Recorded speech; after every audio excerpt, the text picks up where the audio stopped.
What's up everyone, I'm Mekkah and welcome back one last time to my Golden Deer save file.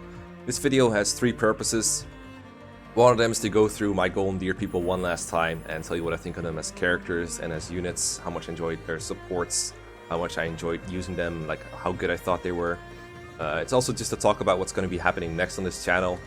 Summer is pretty much over as I'm recording this, and people might be wondering, what house are you going to play next? Are you going to play more 3 houses? Are you going to play other games? So that's what I'm going to be answering as well. I'm going to try to put timestamps in the description. But most importantly, first and foremost, I need to thank one more person that I somehow forgot to thank in my previous videos. And that's Rin. That's my designer. She made all the wonderful thumbnails for this playthrough, sometimes at very short notice, sometimes in huge batches, and all these 77 thumbnails came out great, and I'm really thankful that she made them. So thank you so much. And comment section, please thank her as well, because I forgot to do it somehow during the credits scene and it was kind of rude. So there you go. That's the most important thing. But if you're here anyway, why don't you help me go through the Golden Deer units as I use them. I'm only going to talk about the units that I actually used during my playthrough. I'm going to go through, like, not going to go through like all their supports and everything, but just going through them as characters and as units. I'll leave out the units that I haven't really used, like Set That Flame, Manuela, Ingrid, that kind of crew. Can't really comment too much about them, just my main squad really. Don't want to judge characters that I haven't really used yet. So let's start off with Big Fool. Story-wise, I'm really not into the Avatar thing, even if they're like mostly silent. I think they kind of did an awkward hybrid between Mark and Corrin here, and it didn't really work for me personally, but a lot of people seem to be a fan of it, so I'm not going to be too rude about him or I'll get a bunch of dislikes. But yeah, I thought Boleth was like, at least the story is properly written around him, so that actually makes sense that people suck up to him, but I don't like the sucking up to begin with, so that's why I wasn't a big fan of him as a character on the whole, but I do think what they managed to pull off is better than Corrin at least, so that's good. As a unit, I also think he's on par with Corrin as like one of the best characters in the game. I don't think this is as good as like Lunatic plus Robin from Awakening. Not sure about FE4 Sigurd or stuff, but I think he's one of the best units of all time still, because his stats are just completely bonkers.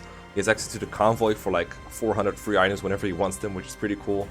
It sucks that he can't get tutoring like other characters. I think that holds him back quite a little bit. What the fuck does that mean?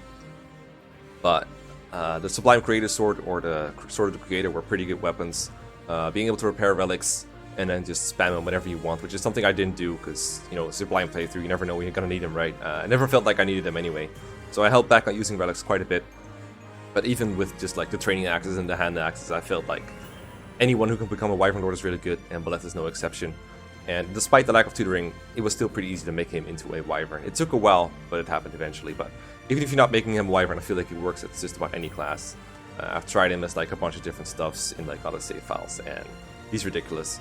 His personal skill, I expected the 20% experience modifier to be like more impactful, but as I made a lot of use of it in like part 1, tried to set it up to where it would be useful. I don't feel like it made a very big difference at all, to be completely honest. The 2 extra damage during combat, I never really noticed it when it activated. I didn't note at the start of part 2 that it was there, that his skill was upgraded from, you know, just the experience multiplier to the 2 extra damage. It might have been impactful at some points, I can't really tell you anymore, because it's been a while since I finished this Let's Play actually when I'm recording this. But it's a good skill, sure. 3 extra damage is always good, and 2 points per attack can make a huge difference. Crest of Flames was also really nice occasionally to heal him. Pretty cool. I am working actually on a video, or a series of videos, haven't decided yet, about a Boleth solo, seeing if he can beat the game on his own without help from anyone else, and I gotta say, that is one powerful lord, holy god. But yeah, Big Fool, pretty damn good unit, has access to everything he needs to be strong.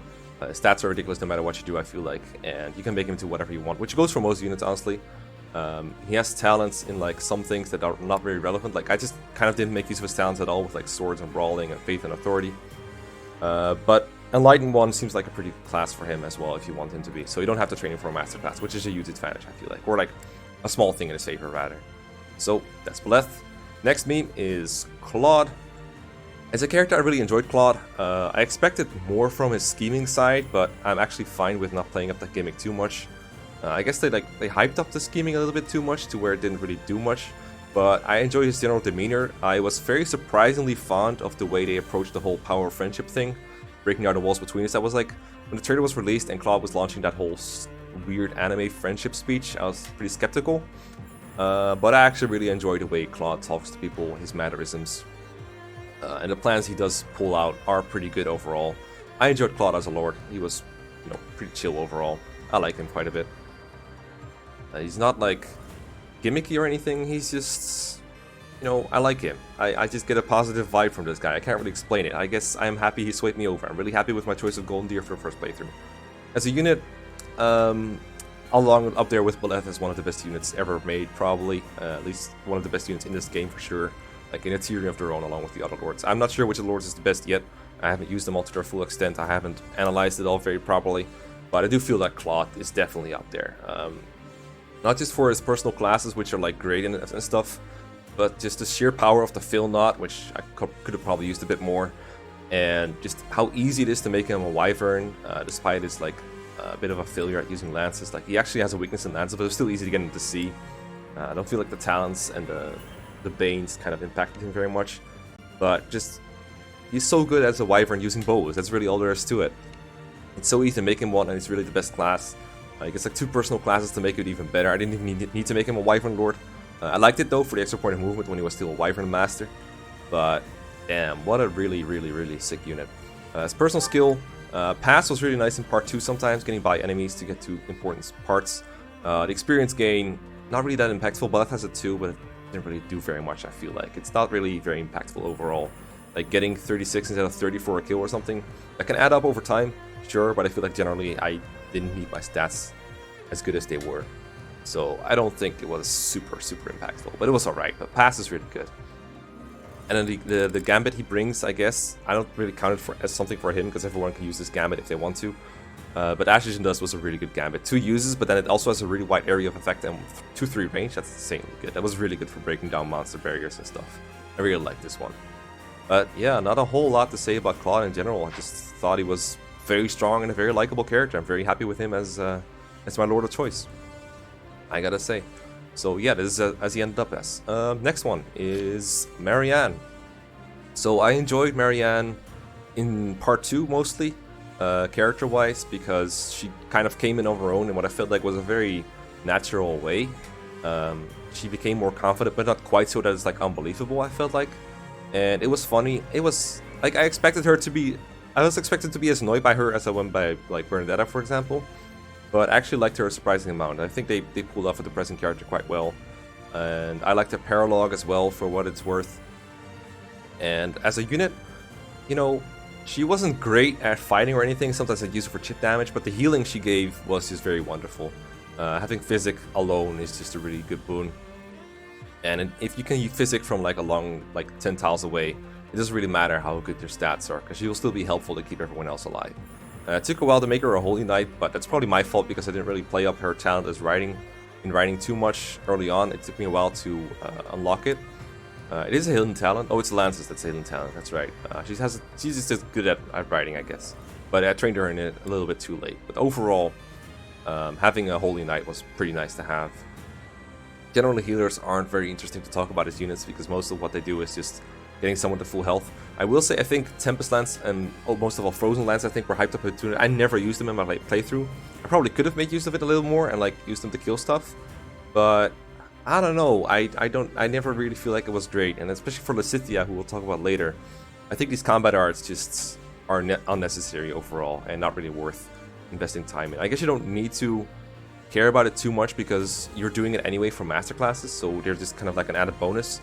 But I really don't feel like they're the main appeal of Marianne. For me, the main appeal was just healing, healing, healing. The personal skill was pretty garbage, actually. Like recovering HP when you're next to a cavalry or flying ally. Like early on, that can be helpful, I guess, because early on you're like it's a bit more close quarters. You're not spreading your units out too much, but late in the game you are spreading your units out a lot more. And then healing 20% of your max HP isn't very good to begin with, so I don't feel like this was a great personal skill. But yeah, I'm a fan of this character, especially post time skip. Unit-wise, just a good healer, and not a whole lot other things to say about her. Next is Ignatz. So as you can see, I made this guy my dancer because I didn't feel like he was very good as a unit.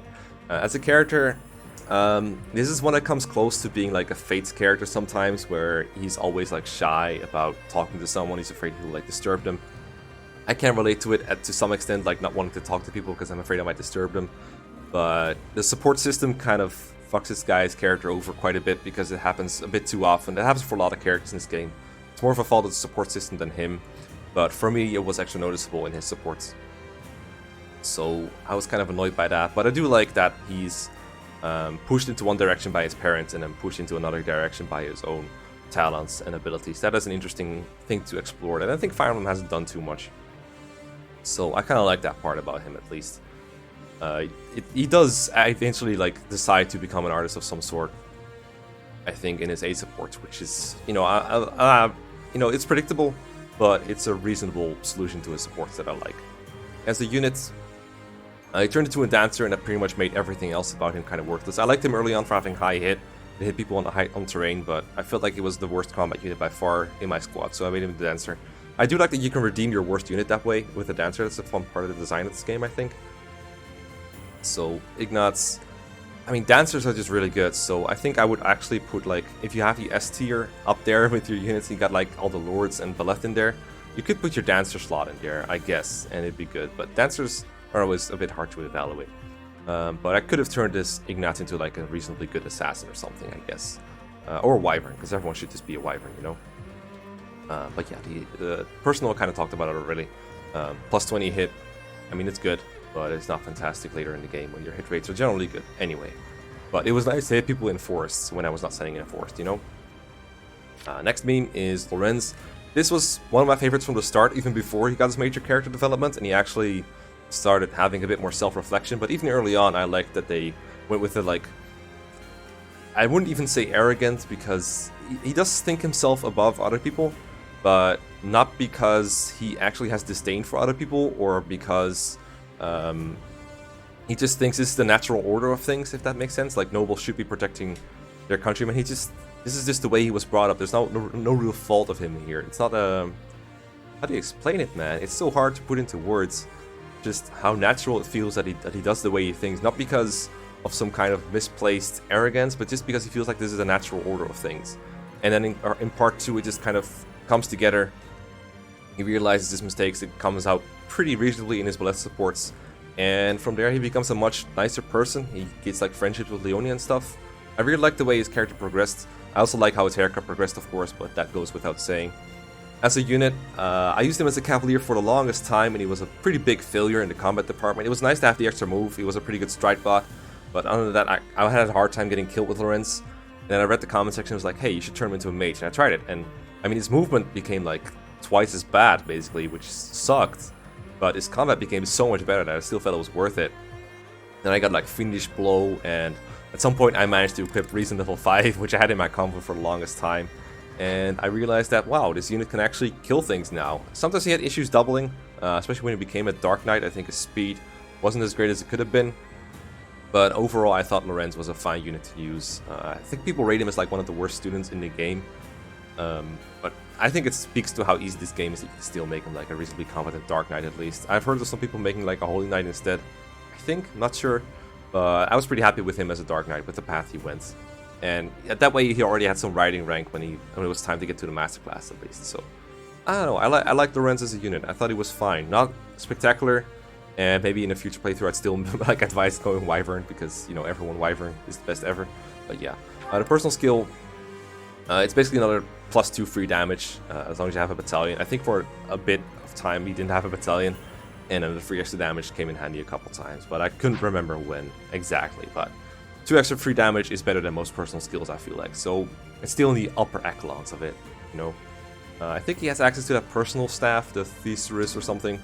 Never really felt super significant to me, and I had it on Lysithea anyway, so I couldn't really tell you how useful it would have been.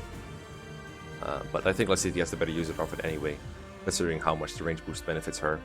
Is she next? She is next. Lysithea is actually next, and this is, I think, one of the most popular characters of all time besides the Lords. And honestly, I've gone back and forth a little bit on Lysithea. At first I was like, this is a really fun nuke to use, this is a really good character, and I was like, the mobility kind of sucks. I don't think she's all that great. I think she's kind of overhyped. Her durability is trash, her mobility is trash. And then I realized that, hey, she might not be very mobile herself, but she can warp people around to make them more mobile. So that pretty much compensates for it and then some, because, you know, a unit's mobility that's good on themselves, you can use that to get around the map and stuff. But being able to make other units more mobile is arguably better, because it gives you more options and they can still have their turn after being warped and stuff. So that's in a way even better than having a mountain, you know, having like 8 or 9 move. So it sucks that she doesn't like fly around like all wyverns, but she's still pretty damn good. Of course, Dark Spikes T, infamous for killing the Death Knight. I was about to say Dark Knight, Black Knight, but Death Knight, actually said his name properly. And just killing everything else as well, because her attack rating is just out of the freaking park. 56 magic right now and all the high might stuff. Reason level 5. I don't think that increases it any, but she's just super... Finish Blow, that's what I was looking for. That's the strongest freaking spell ever. Like, Finish Blow and Death Blow are both just insanely good skills. I like having Death Blow on, like, Claude, but goddamn, Finish Blow is also so good on Lysithea. Really, really powerful. So, yeah, I actually would say this unit belongs up in S tier as well. I think this is one of the better units in the game, for sure. And I can see why she's being recruited to other houses so much. She's like free for the Black Eagles to recruit, I think, in part 2. And then, but you can still get her in Blue Lines if you want to, and she's insanely good. I will say Soul Blade, I never really used this skill very much. I know it's like a magic attack based on her res, which is like, okay, it's 27. But, you know, it only works at 1 range, and it cannot double, so I really don't see the big draw of it. Like, I get why you want to put Sword Rank on her to make her like a Mortal Savant if you really want a different masterclass for her, but I thought Gremory was fine, honestly. Mortal Savant, kind of a joke class, and she would lose like a warp use over it, and all these like class skills that she's like built up, I think. And then in exchange, you get a 1 range, quote unquote, spell that one-shot stuff, but you already one-shot stuff with like freaking fire sometimes, or Dark Spikes, or Luna, or whatever you want. So I don't know why you would want Soul Blade of all things. That doesn't seem very good to me, but maybe I'm missing something. But I'm pretty sure the combat art is not the main draw of this class. I feel like if Mortal Savant has 6 move, I can get the draw of it, but overall I think I prefer Gremory for her overall. So yeah, one of the best units in the game for sure. Warp and Nuke, pretty good. Next is Hilda. People early on were very afraid that I wouldn't use Hilda. Oh, I just realized I didn't really talk about the Lysithia's character very much, and her personal skills, so let me finish that up real quick, and then we'll get to Hilda, don't worry. So, Mastermind, double skill experience earned in battle. I didn't notice the impact of this very much yet, but it was pretty easy to raise her ranks up, so that's pretty much all there is to say about it. It's good, don't get me wrong, but it's hard to like say this helped me really. This helped me out in this spot to get her like this high. Like, you can't really say that, but overall it probably did a number. As a character, I liked how she has a similar background to Edelgard. In a fashion, I won't go into detail what. I thought that the "don't treat me like a child" thing, it is a common thing for children to get annoyed by how adults treat them, or, you know, even adolescents like her. I forgot what her age is. It's 21 apparently, but, you know, that means she was 16 5 years ago. And that's definitely an age where people can have that kind of behavior. Once again, kind of the fault of the support system that there was so much emphasis being put on it in like C supports. But I understand where it's coming from. It is a relatable and like a reasonable thing. It wasn't as annoying as like Hayato in Fates or Riken in Awakening, I think. It was okay, but the support system really didn't do justice. And if the support system was a bit more limited, I think it would have been better. But overall, I'm okay with this character. I'm not a super big fan of anything, but she's alright. So yeah, Hilda. People were very afraid early on that I was not going to use her as like a main combat unit. I was mostly using her for advocates, you know, boosting mill allies to deal 3 extra damage during combat.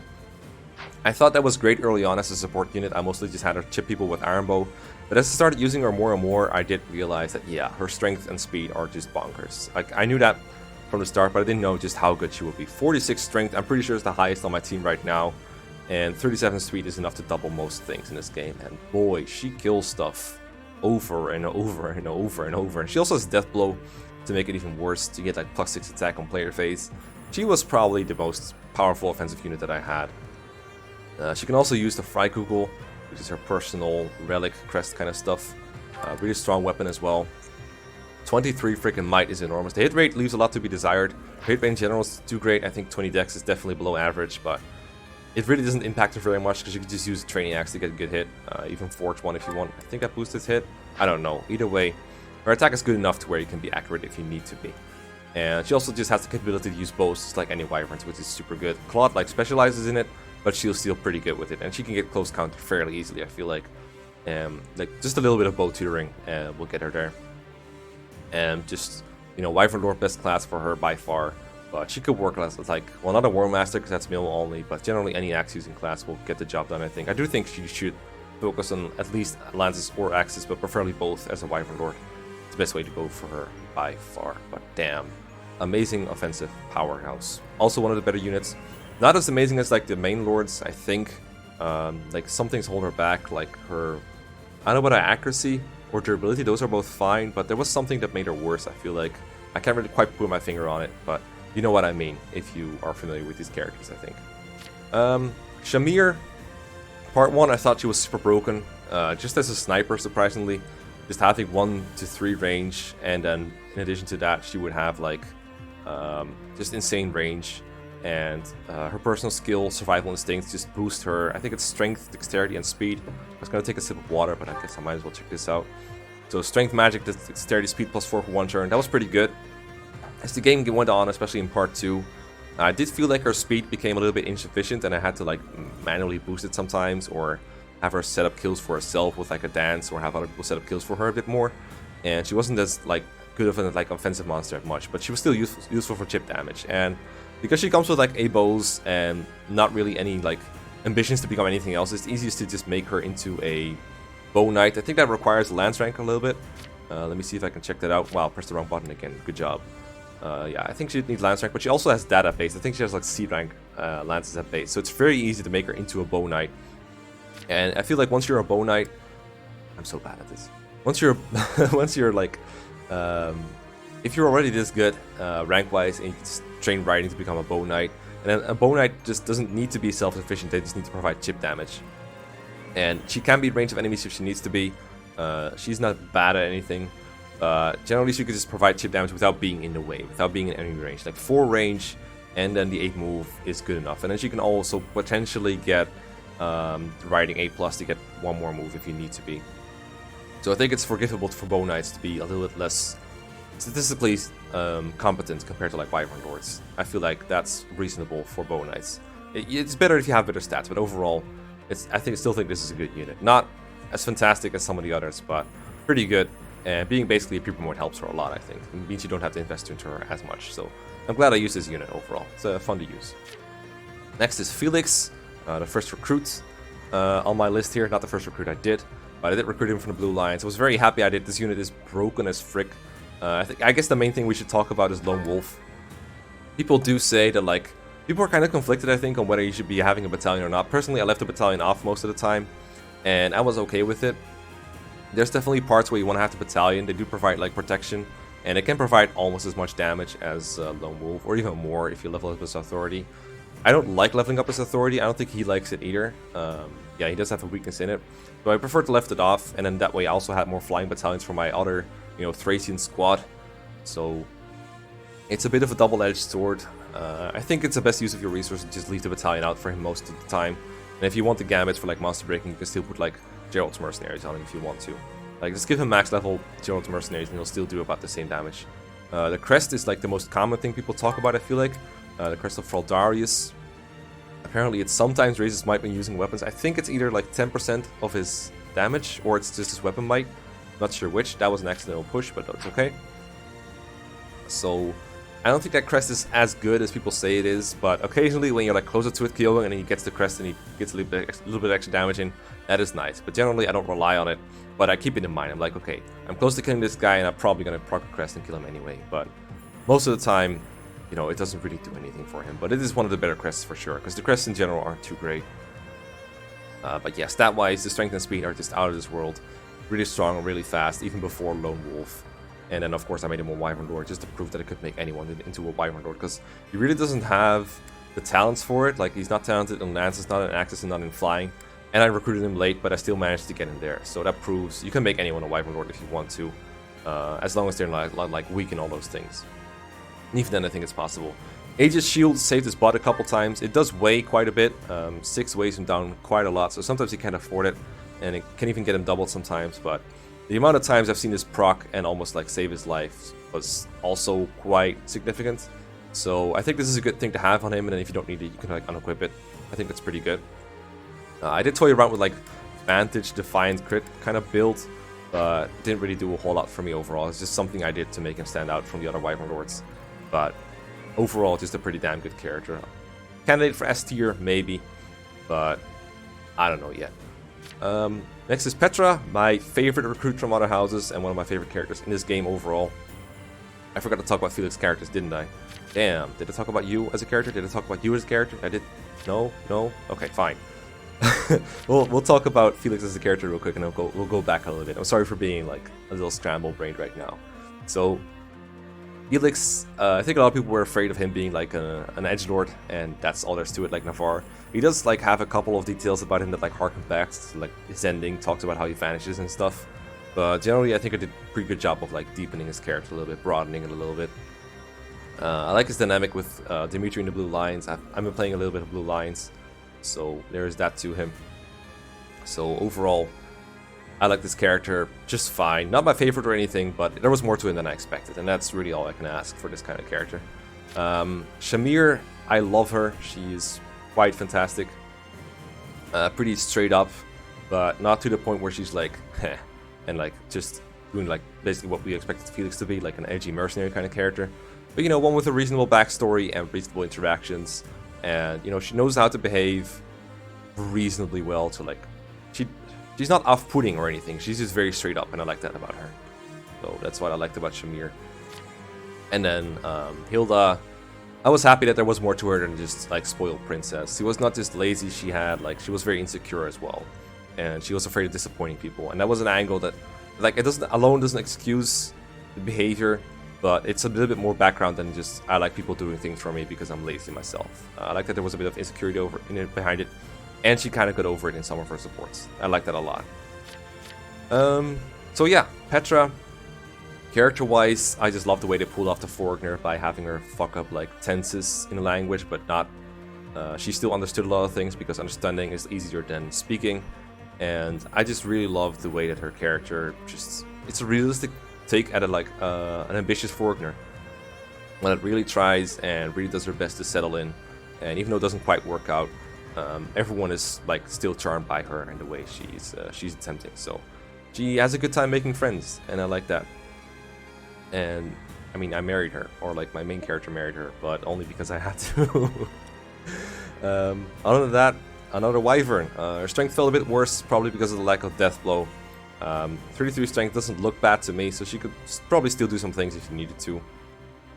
But I felt like this was one of the worst Wyvern Lords I had at the end. But overall, as a character, I do feel that Petra is one of the better ones. Her talents in... I pressed the right button this time, guys. Her talents in like axes and flying are like very obvious baits to become a Wyvern if you want her to be. But she's also very talented in like swords and bows. And the only thing she's not talented at are things we don't care about, like reason and faith. So I think she's a very well balanced character in that regard. You can do just about anything you want with her. So you could make her like an assassin like Mags did and just do fine as well. So yeah, Wyvern Lord good. That's all I really could say about her as a unit. It was surprisingly easy to recruit like people like Felix and Petra. I expected that to be a bit harder. But once you figure out that you can just be support people, it's surprisingly easy. I don't know if I like that very much. I wish it was a little bit tougher sometimes, but it's also fun to just recruit anyone you want, so can't really make a solid judgment on that. But yeah, I love Petra. Next meme, Raphael, of course. I remember when I had my stream just before the release of Three Houses, and I was like, who should I recruit? And then I put Raphael on the poll, and people were like, hey, Raphael's already a golden deer. I actually had completely forgotten that he was already a golden beam. But there we have it. It's Raphael, and he's in the golden deer.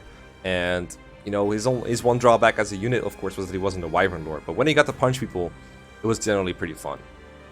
Generally, he 2-hit KOs people with his brawling, with his fists. And sometimes he would double. Not always, but sometimes he was fast enough to double. I think there was like a skill I could have gotten for him. I forgot what it's called. But I think it's like Quick Riposte, where he just doubles as long as his HP is high. So maybe if I had gotten that, he would have been even better than he was right now. But I still felt like it was okay for you know, he just couldn't fly. That was really the main problem with him. And then sometimes I just couldn't deploy him because of the lack of deployment slots, and that sucked. But yeah, overall I was pretty happy with Raphael as a character too. He was pretty one-note on like the food and eating thing. And then in part 2 they added the My Sister thing to make it a bit more complete. It wasn't like super complex or anything, but it was wholesome enough to where I could like it just fine. Not super deep, but pretty alright. Pretty chill guy. And that's most of them, I think. Let me see if I have anything more to add. Leonie, of course. Apparently she got really RNG screwed as a unit for me. Oh, by the way, Raphael's personal skill sucks. Just thought I should mention that. Goodie Basket sucks. Leonie, as a unit, wasn't too impressive for me as a Cavalier, and only when she became a Bow Knight she became like really good. Aegis as a Paladin was pretty alright, but I think what really solved her problems was just being able to move very far and then having 4 range with bows. That was really the most important part. Sometimes I could rely on her with like Gradivis or like Brave Weapons to kill something, but generally kind of came up short combat-wise. But that might have been the RNG's fault. I did like her as a Bow Knight, and I would recommend her to anyone who gets a normal experience with her, but apparently I got like big time RNG screwed with her, which sucks. The personal skill was nice early on, getting less damage taken and more damage dealt when next to a male ally is pretty nice. Kind of like with Hilda, these kind of skills, they fall off as the game goes on. You start spreading your units out more, but early on it was pretty nice. And yeah, next time I'm using Leonie, I'm probably going to make her fly, make her like a Pegasus Knight, see if that changes anything. But yeah, I like Leonie just fine. As a character, I think a lot of people hate her for the whole bullet support where she yells at him for not liking Gerald as much or something. I never really got that negative of an impression of Leonie. I got the feeling she was like dealing with her sorrow for Gerald at that point, and that made her emotionally vulnerable. She apologized for it in her A support, which isn't like the total redemption it could be. But I don't know, I just feel like people do crazy stuff when they've lost a loved one, and that's no exception. She does come across as like Gerald in a one-note things, but her supports, I think, do a good job of characterizing her overall. And, you know, I do hate the one-note thing, but I have that problem with a lot of different characters like Berendetta and even Marianne to an extent, so I'm willing to forgive Leonie for it. I do like how real she is sometimes with other characters in their supports, and for that reason I can't really hate her. Like, I think she's a fine character. I actually like her quite a bit. I like Petra a little bit more, not gonna lie, like, but some people were like, hey, you could have married Leonie, you know? But that bit of voice acting after Gerald died, not the support, but like when she's in the monastery, that kind of broke me, to be honest. That was one of the better pieces of voice acting I've ever seen. So yeah, big props to Leonie. Who else do we have that I didn't use yet? I think we're at the end of the characters that I really used, honestly, so I can't really give my thoughts on these units because I haven't tried them at all. I could analyze them in theory, but there's no point. What there is a point to is me talking about what's next in this channel. So right now, as a Fire Emblem content creator, Three Houses hype is still a bit too big to focus on anything else. So I will still be doing Three Houses stuff. I will do some other games on the side. I haven't decided quite yet what I'm going to do for those, but I do think it's fair to give some people non-Three Houses content, because not everyone wants to watch this game. So I have some things recorded and planned for Thracia, as I said. I want to continue Conquest at some point. I want to continue, you know, doing other random stuff. Like, I want to continue streaming The Last Promise for as long as it lasts. There's like a couple more chapters left of that. And in general, but I also want to do some more Three Houses stuff. I'm fairly far into the Blue Lions at this point. I've been playing a bit ahead of Mags. I'm going to start a playthrough of that somewhere in the middle of the game, actually, just to do something different. Because for me, I'm mostly curious about the Blue Lions story, and as far as I know, the gameplay is very similar to other routes. Not as similar as like between Golden Deer and Church, but still pretty similar. So it's not going to be a very gameplay-focused thing, but mostly just me reacting to story events, because I'm really curious about Dimitri, and I really like what his character has shown so far. And it's going to be focused on the Blue Lions for the most part. So there is that. And yeah, as for double uploads, it's hard to keep them up, honestly, without a Let's Play like this that only takes me like the time it takes to record them to make it. So I don't know if I can keep that up while work and school and everything starts up again. As you know, I am a teacher as well as a YouTuber, so I do have things to balance out. So I can't just keep on doing double uploads, so sometimes I might still do them, but expect single uploads from now on. In the near future. So those are the plans for the near future. I hope those are clear. If not, leave any questions you have below. Let me know what you think of the Golden Deer units and the characters, whether you agree or disagree, and look forward to my plans for Three Houses. You can expect like Blue Lines stuff and some other gimmicky stuff that I've tried out. I've been doing a Ballest Soda that I want to make some videos on. And I have another weird surprise plan that you guys might like as well. So keep your eyes peeled for that, and let me know in the comment section what you thought. I'll see you guys next time. Peace and goodbye.